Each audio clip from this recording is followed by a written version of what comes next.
Okay, so according to homotoxicology, the type and severity of an illness is determined by the duration and intensity of the toxin. And it's the ultimate clogging of this matrix, the blocking of this matrix that results in cellular damage, organ damage, and disease. Okay, so I really like their view of things. And they actually have broken it down to 6 phases of disease. The excretion phase, the inflammation phase, digestion phase, impregnation phase, degeneration phase, and the differentiation phase, the 6th phase of disease. I won't go into all of them because it would be another whole lecture, but the differentiation phase is important because this is where malignant disease arises. Malignant disease is just the end of a sequence. I can't tell you how many patients have sat in front of me and said, you know, I'm really healthy except for the cancer.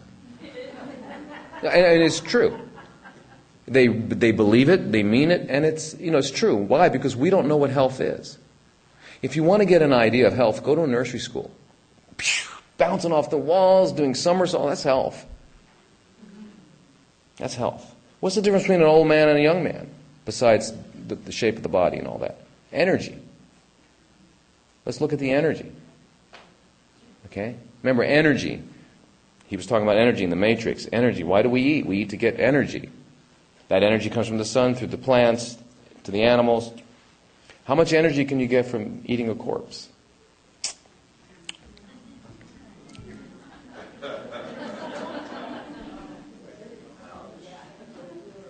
If you're a maggot, you'll probably do pretty well.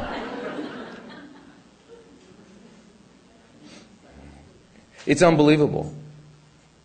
But there are still people, I'm sure, in this audience, too, that dine on corpses. It's amazing.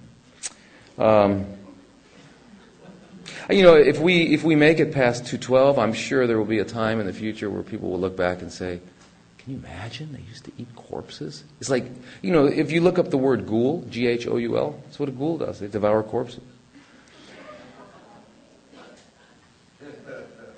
But it tastes good. I feel better.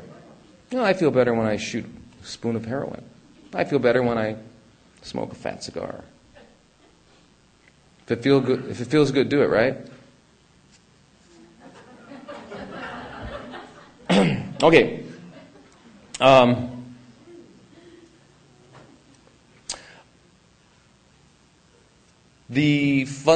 What? 10 minutes. Wow. There's no way. The earliest, inflammation is also what we refer to as the fundamental pathology in disease. Inflammation basically goes way back to the Romans. And actually the Egyptians are the first ones to describe it, and then the Romans did. And the Romans gave us pretty much the cardinal signs of inflammation: calor, dolor, tumor, and rubor. Calor is heat, dolor is pain, rubor is redness, and tumor is getting bigger. Okay? So tumor is just something that's larger. Okay? It can be benign, like that, like a blister, or malignant. Okay, so, but anyway, it all has to do with increasing the blood flow, making the blood vessels more permeable so that the tissues get bathed with, the immune system shows up. Okay, the immune system is white blood cells, macrophages, and a whole variety of cells, and they start producing what are called cytokines and interleukins, leukotrienes, and what these chemicals do is they are communicating to the rest of the body what's going on here, all that, and they do that by going into the lymphatics. They send it to the blood, and then they go into the lymphatics, and they get up to a lymph node, and that's where they really, do a lot of work. And so run when the surgeon tells you he wants to remove your lymph nodes because we found a lump in your lymph node. Okay? That lump means your lymph nodes are doing what they were designed to do. Okay? Should we do lymphatic massage on someone with breast cancer? Yeah. No. Make it stagnant. Don't let it move. What happens if it's stagnant? What happens if water gets stagnant? Are you going to drink out of it? No. Okay.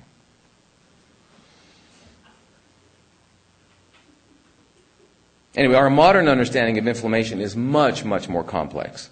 And it's, you got to have a PhD in biochemistry to understand it. So the word we put on, the suffix that we put on the end of words is called itis, I-T-I-S.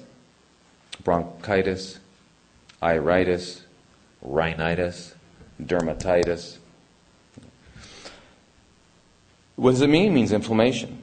So inflammation is the body's first attempt to, if you can't excrete it from your urine, if you can't defecate it, can't sweat it, your body will next do inflammation. And what they're finding out now is that inflammation, which occurs and then is resolves, occurs and resolves, right? Acute inflammation, you get hit there and it goes away. Okay. Again, the ebb and flow, the rhythm of nature, the rhythm of life. Okay. When something happens and that inflammation becomes chronic, it's that chronic inflammation that underlies the development of pathological physiology, pathological biochemistry. Okay.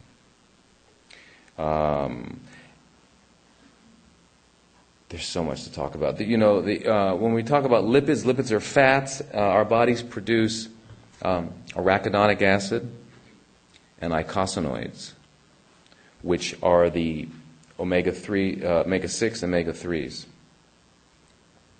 Okay, they're both necessary. We need that little bit of arachidonic acid to do the pro-inflammatory job, and we need the eicosanoids to do the anti-inflammatory job. Okay, that's the yin-yang, like estrogen and progesterone, right? A lot of women are walking around with lumps in their breasts, not because of anything other than there is not a balance of estrogen and progesterone. Yin-yang.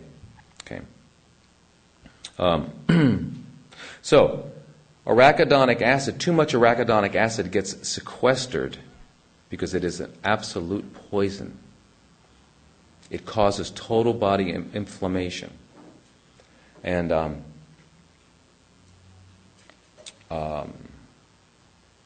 it's found in animals. Animals have arachidonic acid. Okay. So every time you eat a corpse, and when they die, there's a lot of inflammation going on too. Every time you eat a corpse, you're eating a lot of arachidonic acid.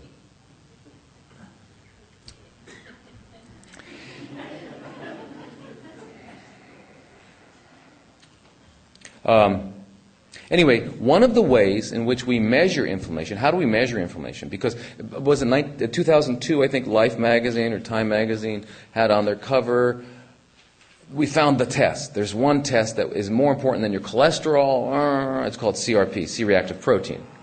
Okay, C-reactive protein was discovered back in the 30s, and basically it's produced by the liver.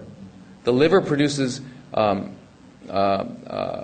CRP, and it's not just a measure. It's not just there for us to measure. I mean, nature didn't produce CRP for us to measure and define and to be able to evaluate inflammation, but it actually has a purpose. It does certain things. It actually allows the phagocytosis by immune cells of other cells. Phagocytosis. Phago means eat, right?